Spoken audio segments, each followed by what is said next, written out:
Imagine a city so wealthy that even its statues gleamed in a rare metal second only to gold.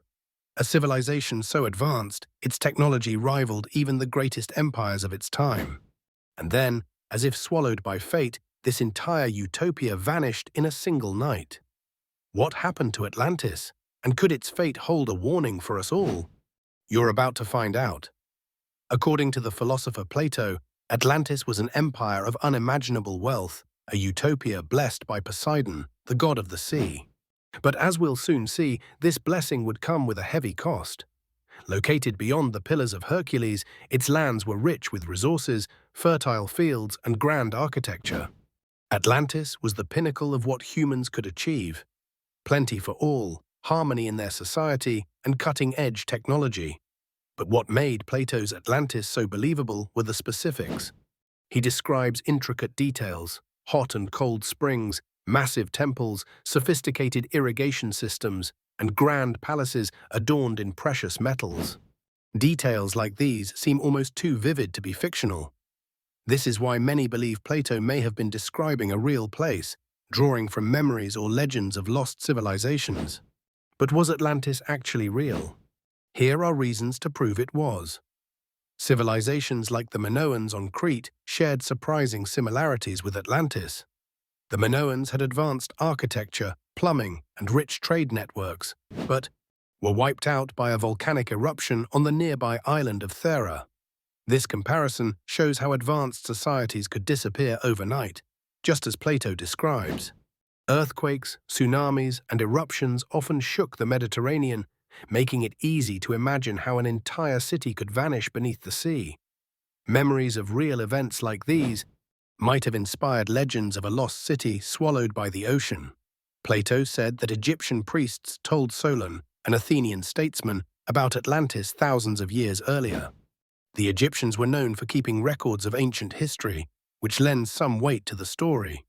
Could it be that they held knowledge of a once powerful civilization that's now forgotten? Underwater ruins and artifacts keep fueling theories. Sites like the Bimini Road near the Bahamas, with its mysterious rock formations, and other Mediterranean ruins make us wonder if Atlantis might be out there somewhere, hidden beneath the waves.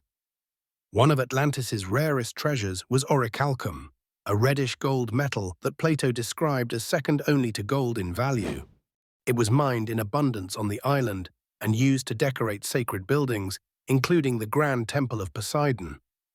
Inside the temple stood a massive statue of Poseidon riding a chariot pulled by winged horses, all covered in this brilliant metal. The sight must have been mesmerizing, this fiery metal gleaming under the sun.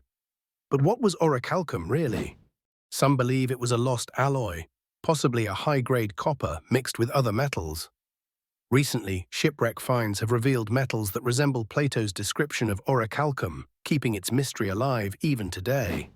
But Atlantis was more than just a paradise. It was a utopia on the brink of disaster. What began as a noble society, blessed by Poseidon with peace and prosperity, with its people living in harmony and valuing wisdom, justice, and moderation, eventually took a darker turn, as the Atlanteans grew greedy and corrupt. No longer satisfied with their wealth, they wanted more. Atlantis, once a land of virtue, began enslaving its neighbors, waging wars and amassing power at all costs. Plato describes this moral shift, saying they grew more and more concerned with wealth, power, and pleasures, until they became unworthy of Poseidon's favor, and his anger rose against them. And guess what happens when you anger the fiery god of the sea? So, what lessons can we learn from Atlantis's rise and fall? Atlantis isn't just a story of a city sinking. It's a warning about what happens when society loses its way. Wealth without virtue is dangerous. Wealth alone doesn't guarantee greatness. True greatness lies in wisdom, justice, and moderation. When these values are lost, wealth becomes hollow and power turns self-destructive. Greed and the desire for more. The Atlanteans had everything, but their desire for more drove them to make reckless choices, leading to their ruin. Moral collapse leads to physical collapse. Plato's story reminds us that internal decay, losing our moral compass, can be as destructive as any natural disaster. A lesson for today. Plato used Atlantis to caution his own society, warning that unchecked ambition could lead to ruin.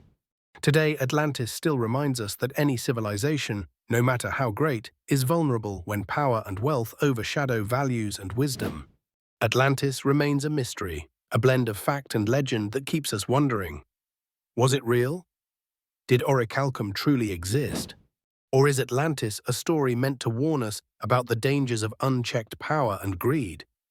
While we may never know the full truth, the legend of Atlantis teaches a timeless lesson.